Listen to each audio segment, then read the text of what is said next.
నమస్తే, నేను మీ Ashok Kumar. Welcome to our channel. Andhra రాష్ట్రంలో విపక్షంలో ఉన్నటువంటి వైఎస్ఆర్ కాంగ్రెస్ పార్టీకి వాళ్ళ పరిస్థితి ఎట్టున్నదంటే నక్క తోక తొక్కినారంటారు చూడండి, ఆ విధంగా తయారైపోయింది. ఎందుకు ఈ మాట చెప్తున్నాను? మొన్న మావిగన్ అనేటువంటి మాటతో సాక్షాత్తు వైఎస్ఆర్ కాంగ్రెస్ పార్టీ అధినేత అయినటువంటి జగన్మోహన్ రెడ్డి దేశ స్థాయిలో ఎన్నడూ లేని విధంగా విపరీతమైన ట్రోల్స్కి గురైపోయినాడు. అయితే ఆ తీవ్రత ఎంత రేంజ్లో ఉండాలి, ఒకవేళ తీవ్రత ఏ రేంజ్లో ఉన్నా కూడా వైఎస్ఆర్ కాంగ్రెస్ పార్టీలోని అతి కొద్ది మంది 7-10% మంది జగన్ భక్తులు ఏ విధంగా ఉన్నారు, వాళ్ళ తీరు ఏ విధంగా ఉండదని చెప్పి ఏబిఎన్ ఆర్కే గారు ఆయన తనదైన శైలిలో ఒక మాట అనడం, తద్వారా వైఎస్ఆర్ కాంగ్రెస్ పార్టీకి జీవం పోసినట్టు అయిపోయింది. మావిగన్ అనేటువంటి మాటని ఓవర్లాప్ చేసేద్దామని చెప్పి ఏబిఎన్ ఆర్కే గారు ఏదైతే ఆఫీస్ ఉన్నదో అక్కడికి పోవడం, ఆంధ్రాలో అక్కడ ఇక్కడ అడపడప పేటీఎం ధర్నాలు చేయడం, ఈ విధంగా చేస్తూనే ఉన్నారు. అయితే అగ్నికి ఆజ్యం పోసినట్టు నిన్నటికి నిన్న ఒక్క మాట, కేవలం నిజాయితీగా ఒక్క మాట మాట్లాడినందుకు అచ్చెన్నాయుడు గారిని విమర్శిస్తూ ఏకంగా బొత్స సత్యనారాయణ గారు ప్రెస్ మీట్ పెట్టినారు. ప్రెస్ మీట్ పెట్టినటువంటి ఆ సమయంలో అసందర్భోచితంగా ఆయన ఉన్న పళ్ళంగా ఏడవడం మొదలుపెట్టాడు. అసలు ఆయన ఎందుకు ఏడ్చాడు అనేటువంటి ఇన్ఫర్మేషన్ మన దగ్గర అయితే ఉంది. ఒకసారి చూసేటువంటి ప్రయత్నం చేద్దాం. స్వార్థ రాజకీయాల కోసం వైఎస్ రాజశేఖర రెడ్డి గారు పేరు తీసుకురావడం సరికాదని శాసనమండలిలో ప్రతిపక్ష నేత ఎమ్మెల్సీ బొత్స సత్యనారాయణ మండిపడ్డారు. గురువారం విశాఖలో ఏర్పాటు చేసిన విలేకరుల సమావేశంలో ఆయన మాట్లాడుతూ ఓ దోషిలో బోరున విలపించారు. వైఎస్ఆర్ మరణంపై జగన్పై అచ్చెన్నాయుడు దిగజారి విమర్శలు చేశారు. వైఎస్తో మా కుటుంబానికి ఎంతో అనుబంధం ఉంది అని ఆయన చెప్పుకొచ్చారనమాట. అసలు అచ్చెన్నాయుడు గారు ఈ యొక్క బొత్స సత్యనారాయణ గారిని, జగన్ గారిని వీళ్ళందరూ ఉద్దేశిస్తూ ఆయన చనిపోయినప్పుడు వైఎస్ రాజశేఖర రెడ్డి గారు చనిపోవడం, అకాల మరణం అందరూ బాధపడే విధంగా ఉన్నది. ఇప్పటికీ బాధపడతానే ఉన్నాము. అయితే ఆ రోజును కూడా రాజకీయం చేయడానికి ప్రయత్నం చేస్తూ వచ్చాడు అటు జగన్ గారు. అదేవిధంగా ప్యారలల్గా ఎవరైతే బొత్స సత్యనారాయణ గారు ఉన్నారో, రాజశేఖర రెడ్డి గారి తర్వాత A2, A3 స్థానంలో ఉన్నటువంటి బొత్స సత్యనారాయణ గారు కూడా రాజకీయాల్లో పండిపోయి ఉన్నారు. దాన్ని కాస్త రాజకీయానికి వాడుకుందామని చెప్పి వీళ్ళు ప్రయత్నం చేశారని చెప్పి అచ్చెన్నాయుడు గారు చెప్పుకొచ్చారు. అయితే ఆయన చెప్పినటువంటి మాటల్లో జగన్ గారి పైన ఆయన చేసినటువంటి విమర్శలు చూడండి. జగన్ గారు ఆ రోజున పోలవరానికి సంబంధించినటువంటి టెండర్లు ఏవైతే ఉన్నాయో దాంట్లో డబ్బులు ఏ దశలో అయినా దండుకోగలుగుతామని చెప్పి వాళ్ళ అనుయాయుల్ని ఆ యొక్క కాంట్రాక్టులో ఇంబెడ్ చేయడానికి ప్రయత్నం చేస్తూ వచ్చాడు. జగన్ గారిని చెప్పుకొచ్చారు. అసలు రాజశేఖర రెడ్డి గారు చనిపోయినాడు, పలానా పావురాల గుట్ట దగ్గర అక్కడ హెలికాప్టర్ కూలిపోయింది అని తెలుస్తానే ఒక ఇంటికి పెద్ద కొడుకైనటువంటి జగన్ గారు ఇమ్మీడియట్గా హుటాహుట్టిన పావురాల గుట్ట వైపు పైన ఎందుకు చేయలేకపోయినారు అని ఈయన ఒక లాజికల్గా ఒక స్ట్రైట్ క్వశ్చన్ అడిగినాడు.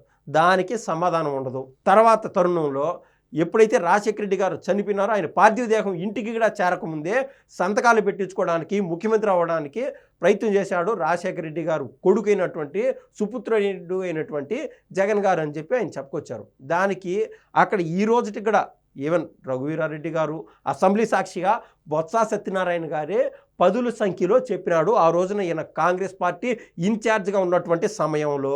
అయితే కాలం మారిపోయినాయి, పరిస్థితులు మారిపోయినాయి, ఓడలు బండ్లైనాయి, బండ్లు ఓడలైనాయి అన్నట్టు బొత్స సత్యనారాయణ గారు తిరిగి భూమి తన చుట్టూ తానే తిరుగుతుంది అన్నట్టు తీరా జగన్ గారి వైపు చేరినాడు, జగన్ గారి దగ్గర చేరిపోయినాడు. అయితే ఈ దశలో మనం గుర్తుపెట్టుకోవాల్సింది, బొత్స సత్యనారాయణ గారు పిసిసి ప్రెసిడెంట్గా ఉన్నటువంటి ఆ సమయంలో బొత్స సత్యనారాయణ గారు సాక్షాత్ అసెంబ్లీ సాక్షిగా వైఎస్ విజయం గారిని ఉద్దేశిస్తూ ఇష్టానుసారం పేటరేగిపోయి అసెంబ్లీ సాక్షిగా ఆయన మాట్లాడినటువంటి తీరు కూడా ఇప్పటికీ జగన్ గుండెల్లో ముళ్ళులా గుచ్చుకుంటూనే ఉన్నది. ఈ యొక్క బొత్స సత్యనారాయణ ఏ రోజైనా సరే హింసించాలా, టార్చర్ చేయాలా అని చెప్పి ఆయన కంకణం కట్టుకున్నాడు. ఆ ప్లాన్లో భాగంగానే జగన్ గారు యలహంక ప్యాలెస్లో సేద తీరుతూ రాష్ట్రంలోని అతి కొద్ది మంది ముఖ్య నాయకులు ఎవరైతే ఉన్నారో బొత్స సత్యనారాయణ లాంటి వాళ్ళని మండు టెండర్లో రోడ్లపైకి వచ్చి ప్రజలతో కలిసి ఆ ధర్నాలో పాల్గొనండి, ఫీజు పోరంట, ఆ పోరంట, ఈ పోరంట అని చెప్పి వీళ్ళకు పురమాయించి మొదలు పెట్టాడు. అసలు 2 రోజులకి 3 రోజులకు మునిపే అన్నా నేను ఈ యొక్క పోరులో పాల్గొనలేను, నాకు ఆరోగ్యం బాగలేదు జగన్ గారు అని బొత్స సత్యనారాయణ గారు వేడుకున్నా కూడా జగన్మోహన్ రెడ్డి వదలలేదు, విడిపించలేదు. ఖచ్చితంగా నువ్వు పాల్గొనాల్సిందే అని చెప్పి ఈ యొక్క బొత్స సత్యనారాయణ గారికి అల్టిమేటం ఇచ్చారు. అందుకే మనకు బాగా గుర్తు, బొత్స సత్యనారాయణ గారు ఆ మధ్య హార్ట్ అటాక్తో ఉన్న పళ్ళంగా పడిపోయినారనేటువంటి వార్తలు గుప్పున్నాయి. ఏది ఏమైనా కూడా దేవుడు చలవ వలన ఆయన హాస్పిటల్ నుంచి రిటర్న్ ప్రశాంతంగా బయటకు వచ్చాడు. అదొక మొదటి ఎపిసోడ్. ఇంక రెండో ఎపిసోడ్కి వస్తే మొన్న మనం చూసాం అసెంబ్లీ సాక్షిగా ఈ యొక్క బొత్స సత్యనారాయణ గారు విపరీతంగా అనేక మార్లు తలలు పట్టుకోవడము, ఇంకా 2-3 రోజులు సెలవులు తీసుకోవడం, ఇంకా నేను అసెంబ్లీకి రాలేను, శాసనమండలిలో అడుగు పెట్టలేనని ఆయన భీష్మించుకోవడం, ఈ యొక్క మొత్తం పరిణామాలు కనుక చూస్తే జగన్మోహన్ రెడ్డి గారి యొక్క ప్రభావం బొత్స సత్యనారాయణ పైన ఏ రేంజ్లో ఉన్నది, ఆ టార్చర్ ఏ లెవెల్లో ఉన్నదని చెప్పి సాటి మనిషి ఎవరైనా అర్థం చేసుకోగలుగుతారు.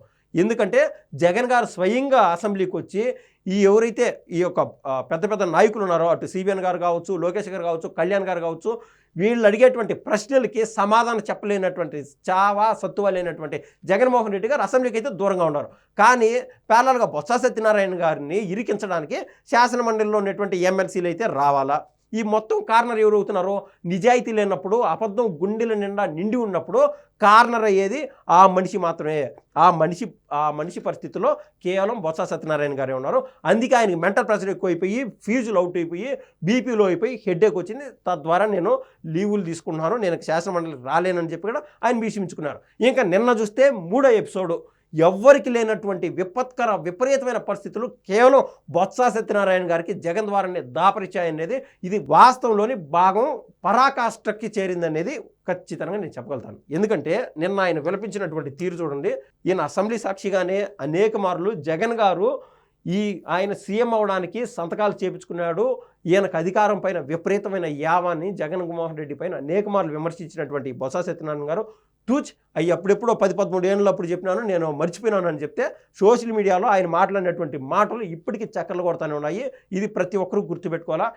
ఏది ఏమైనా కూడా ఎవరైతే తల్లి కాంగ్రెస్లోని నాయకులు ఉన్నారో, బొత్స సత్యనారాయణ గారు, కన్నబాబు గారు, ఇంకా కాంగ్రెస్ నుంచి వచ్చినటువంటి పెద్ద పెద్ద నాయకులకి ఇంపార్టెన్స్ తగ్గిపోయింది. కేవలం ఆర్కే రోజా, పేర్ని నాని, ఇంకా జోగి రమేష్, అంబటి రాంబాబు లాంటి నాయకులకి హైయెస్ట్ ప్రిఫరెన్స్ ఉన్నది జగన్ గారి ఈ యొక్క కన్సర్న్లో, జగన్ గారి దృష్టిలో అనేది నిన్నటితో బొత్స సత్యనారాయణ గారి యొక్క కన్నీటి బొట్టులతో తేటతెల్లం అయిపోయిందని చెప్పి నేనైతే స్పష్టంగా చెప్పదలుచుకుంటున్నా.